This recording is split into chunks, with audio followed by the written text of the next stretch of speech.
I cleaned up your room, Lara. It was a mess.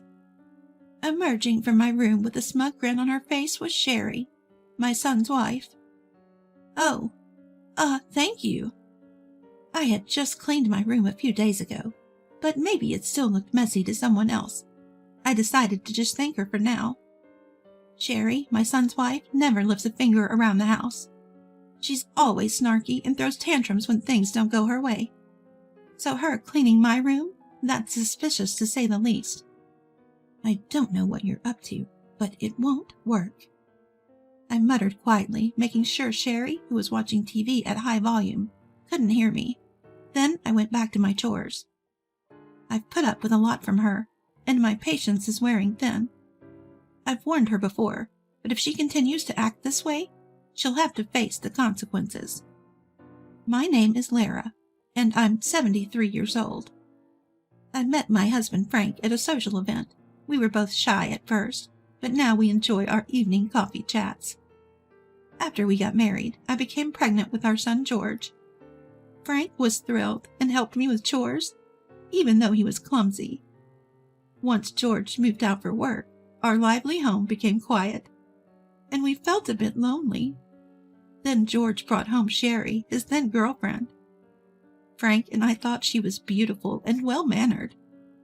Sherry looked dazzling as she sat on the sofa with her long black hair tied up and her back straight. My husband and I talked a lot with Sherry, leaving George alone because he was too nervous to understand what he was saying. We liked her so much that we encouraged George to marry her quickly, which they did. Life got busy again, with their honeymoon and moving to a new place, but we enjoyed it. We were disappointed when they decided not to have children, but we understood. We thought peaceful days were ahead, but we were wrong. They kept coming back home for trivial reasons. Whether it was a broken air conditioner in the summer or unpaid electric bills in the winter, they'd stay with us but leave all the work to us. At first we felt sorry for them, but it became increasingly annoying. Frank, who once welcomed them warmly, now gets stressed just seeing them. As for George, he's as oblivious as ever, acting like he can do whatever he wants.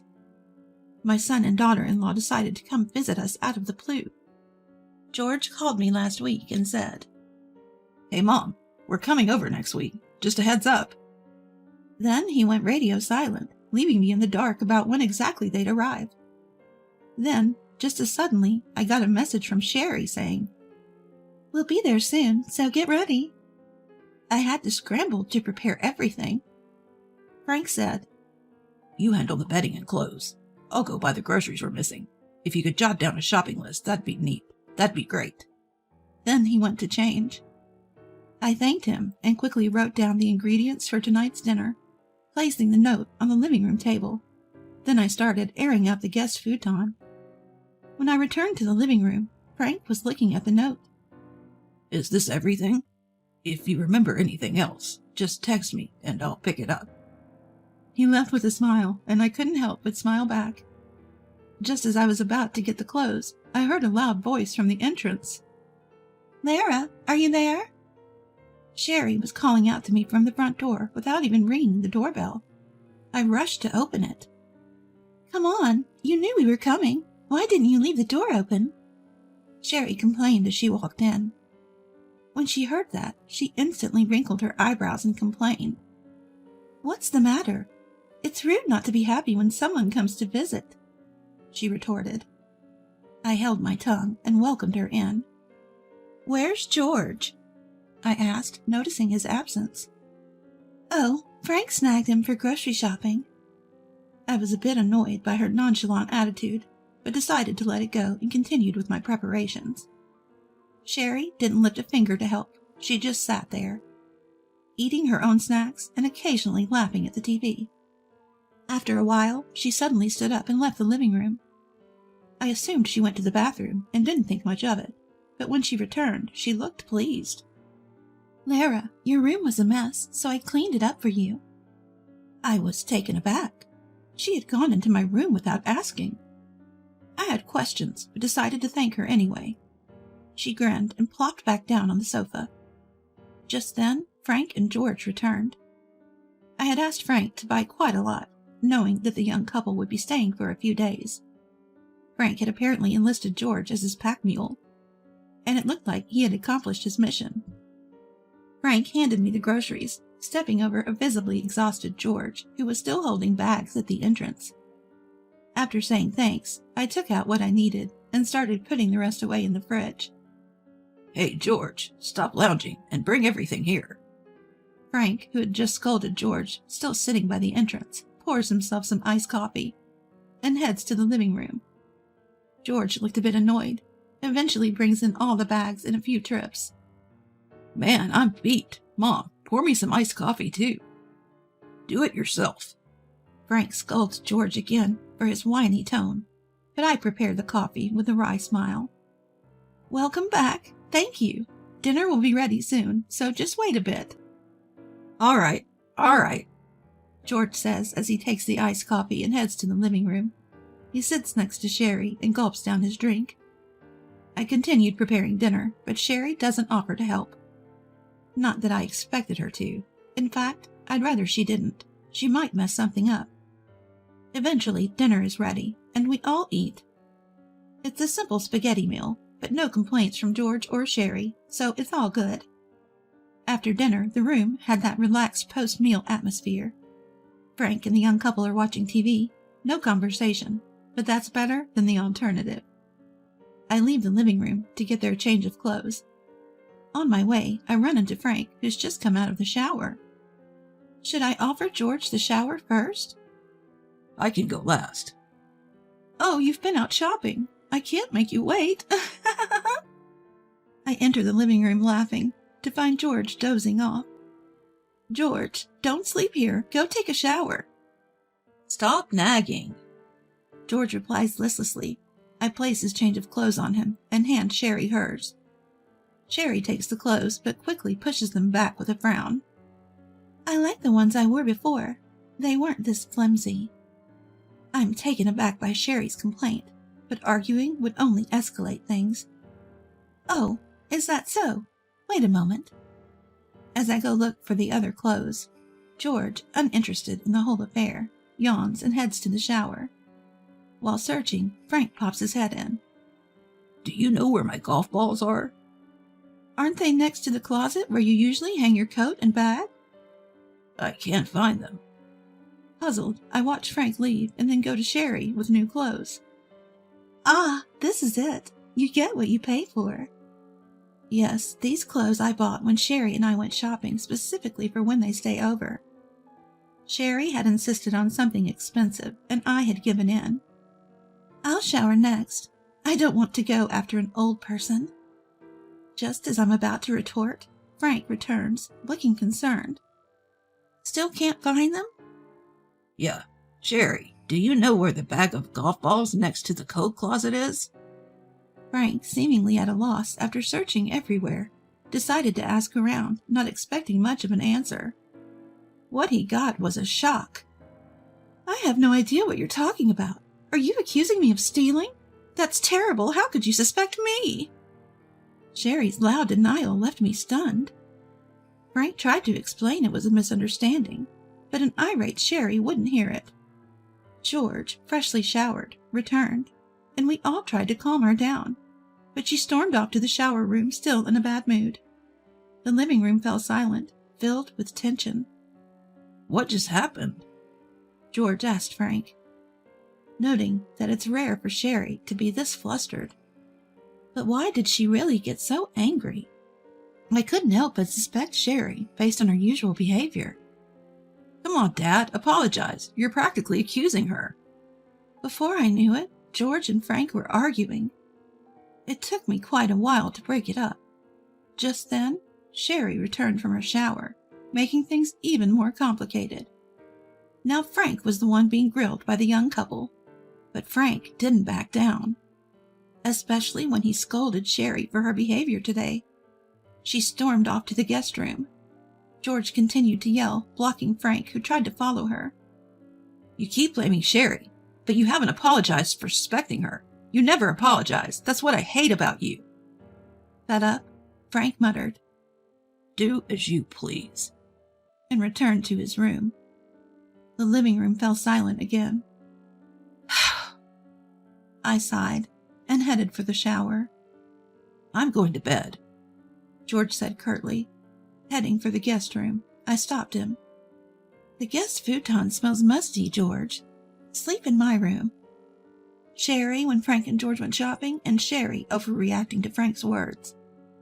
It just seemed suspicious to me, so I started to think that she was planning something by saying she had cleaned my room. So I decided to let George use my room, which was supposed to be for Sherry. "Your room? I'm fine with a little mustiness. I'm not a kid anymore." "What if you get pneumonia?" "See, that's what I mean. Fine, I get it." George seemed annoyed, but gave in and headed to my room. I glanced at the guest room Sherry was using. She wouldn't know about this exchange, being in a bad mood. If nothing's wrong, that's fine. I planned to prepare the guest room for George tomorrow. George opened the door to my room and went in. "Whoa! What the—" I heard George scream and rushed to my room, flinging open the half-closed door. I turned on the light and was speechless. George was in the room, clutching his leg in pain, surrounded by a scattering of golf balls. The golf balls Frank had been looking for were strewn all over my room. In a pitch-black room, George must have stepped on it. Of course he did. Who would ever think there'd be golf balls scattered all over the room? George lost his balance stepping on one, tried to regain it, but ended up putting his weight in the wrong place and fell. It seemed like he hit the floor hard with his entire body. He's clutching his leg and whimpering, tears streaming down his face. Hearing the commotion, both Frank and Sherry came out of their rooms. Frank peered into the room from behind me and said, "What's going on here?" as he tried to help George up. But Frank also tripped on a golf ball and almost fell just like George. I turned around. There stood Sherry, pale as a ghost, trembling. Why is this happening? This is Lara's room." Her voice was so soft, it could have been drowned out by Frank's urgent questioning of George. "Yes, this is my room. Speaking of which, Sherry, you cleaned this room today, didn't you?" At my words, Frank and George turned around, and Sherry took a step back, flustered. "Did you see these golf balls when you cleaned?" I asked gently. Sherry just stood there, shaking. "Sherry, do you know anything about these golf balls?" Still Sherry remained silent. "Hey, Sherry, what's going on? Answer me." George, losing his patience, raised his voice. But he's clearly in pain from the fall. I didn't know you'd be coming into this room." Reluctantly, Sherry backed away, shaking her head. Frank muttered, "We have no choice but to call an ambulance and the police." At those words, Sherry collapsed on the spot, sobbing.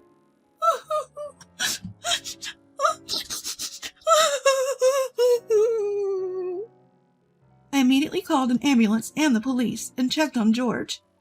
He was sitting, clutching his leg, struggling to breathe, his face red with anger. He answered my questions, but his eyes were filled with anger towards Sherry.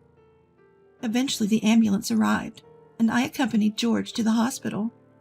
After an examination, it was determined that George had fractured the top of his foot and would need to be hospitalized. By the time we got to the hospital, his foot was swollen and bruised, almost too painful to look at. The nurses and doctors advised reporting the incident to the police, clearly displeased with the situation. I said I would and stepped out to call Frank. Frank answered and told me the police had arrived and were currently taking statements. The call was handed over to the police officer, who said they would like to hear the full story later, to which I agreed. According to Frank, Sherry was just sitting on the floor, unresponsive to anyone or anything. After hanging up, I returned to George's hospital room, received instructions for his hospital stay, and decided to go home to gather some essentials. When I got back home, there was a crowd gathered around, making it difficult to get in. Finally, making it inside the house, Sherry immediately started to lash out. "Why wasn't it you? Why did George go into that room? If you had gone in, none of this would have happened to George." Breaking free from the police officer's restraint, Sherry lunged at me. "It should have been you. You're already old. If you had fallen, this house and this land would have been mine soon." Sherry, spewing hateful words with a ferocity that felt like she could bite me, was pulled away by Frank and the police. Still, she continued to hurl insults at me, struggling to break free and lunge at me again. And then Sherry was finally arrested. Suddenly, silent as if a switch had been flipped, she was escorted out of the house by the police. She was put into a police car and taken away, drawing the attention of many onlookers. Left behind, Frank and I stood there, stunned, watching the whole sequence of events unfold. Snapped back to reality by the police officer, I briefly answered their questions, and then headed back to the hospital with the essentials George needed. When I got to the hospital room, no nurses or doctors were around. After hearing about the situation at home, George, who had forgotten about his severe injuries, started making a commotion. A nurse rushed in, and we managed to calm him down. "I've been suspicious of her for a while. The way she sometimes looks at Mom bothers me. I've been meaning to say something." Despite what he said, I'd never sensed any such thing from George, nor did it seem like he'd noticed. Rather, he always seemed to avoid getting involved in troublesome matters. George has always been the type to say whatever sounds good to get through the moment. This time was probably no different. I was utterly exasperated. "Hey, Mom, I've been thinking for a while now." George, who had been ranting just moments ago, suddenly lowered his voice. Curiously, I asked what it was. "I'm thinking of breaking up with Sherry." I was surprised, but considering everything, it wasn't unreasonable. I don't know how Sherry acts when it's just her and George, but her behavior during visits has been terrible. She acts as if she's entitled to special treatment, refuses to help out, and throws tantrums if things don't go her way. We've never liked her, but we never thought about forcing George to divorce her. We've never been fans of her behavior, that's for sure. But that doesn't mean we ever thought about pushing George to divorce her. We never asked George what he thought about Sherry, and it felt wrong to even consider it. After all, George is an adult, and it's not our place to meddle in his marriage. Frank and I have even talked about staying out of it if George doesn't say anything. But now, George is coming to us for advice on divorce. I was at a loss for words. "Mom, she's always been so harsh with you, and she's been rude to Dad too. I can't take it anymore." That's when I felt something was off. Sure, Sherry has never held back her disdain for me. She doesn't even try to hide it, and I assume she acts the same way when it's just her and George. But she's indifferent to Frank. Frank is a gentle soul, but he's not much of a talker and has a stern face. That's probably why I've rarely seen them talk since they got married. So it felt odd when she got flustered after Frank asked about the golf ball incident. She usually just gives cold replies, but this time she raised her voice. She must have felt exposed by Frank. "Do I have to pay alimony if we divorce? And there are hospital bills too. Can you help, Mom?" That's when it clicked. George has been trying to butter me up for this very reason. It's heartbreaking, but George is my flesh and blood. I can read his expressions and gestures. I know what he's thinking. I've always found him adorable and couldn't help but meddle, but ever since he hit puberty, he's found it annoying. Like Sherry, George also resents us, but he's playing the good son for the sake of money. "Hey, George, what happened to the money for the car you said you were going to replace?" The other day when our son and his wife were visiting, my son said he was thinking about getting a new car and needed some financial help because it was a bit pricey. Obviously, if he mentioned this in front of Frank, he'd be met with opposition, so he discreetly came to me. I couldn't say no to my dear George, so I gave him the full amount. But the car he drove home in was the same one he had before. "So you haven't bought it yet?" "If that's the case, you can use that money for the hospital bills. It might not cover alimony, but it'll help." "But then what about the car?" You can save up again once you're better. We have our own lives, you know. You're old enough to figure things out yourself. I'm pissed off. I was dumbfounded that George still expected financial help from us at this point. I left the hospital after saying just that. The truth is, I knew George had been squandering the money I gave him. Sherry had told me, though she was obviously benefiting from it too. I've always worried about him and meddled in his affairs, but it seems that has backfired. I took this as a good opportunity to tell Frank everything. After hearing me out, Frank said, I've been meaning to talk to you about this. He recently lost his job and is in considerable debt. I was shocked, and so was Frank, who had heard this while they were out shopping. At this point, there's nothing more to say to George. Frank and I decided to disown him. Some time has passed since then. Sherry is now in prison after being convicted in court, and it seems she divorced George before the trial began. But later I heard that it was Sherry who initiated the divorce. Apparently, they were both initially enjoying the money they'd gotten from me, but George started reducing Sherry's share until he stopped giving her any at all. That's why she did what she did in my room, thinking it would bring money her way. It's a terrifying thought. As for George, he seemed to cling to the idea of divorce once Sherry suggested it, and ultimately agreed. He's not burdened by much alimony, but he's drowning in the debt he created. Of course, the money for the car had long been gambled away. We covered his hospital bills, but he's working hard to pay off his other debts. It's a pathetic situation, but it's the result of his lifelong dependency. I hope he learns from this. As for Frank and me, the money we'd been giving George actually came from Frank. I didn't have that kind of money, but Frank loved George and wanted it to come from me. Now that's no longer an option.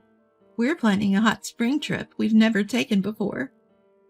I do regret putting George through all this, but considering everything, it can't be helped.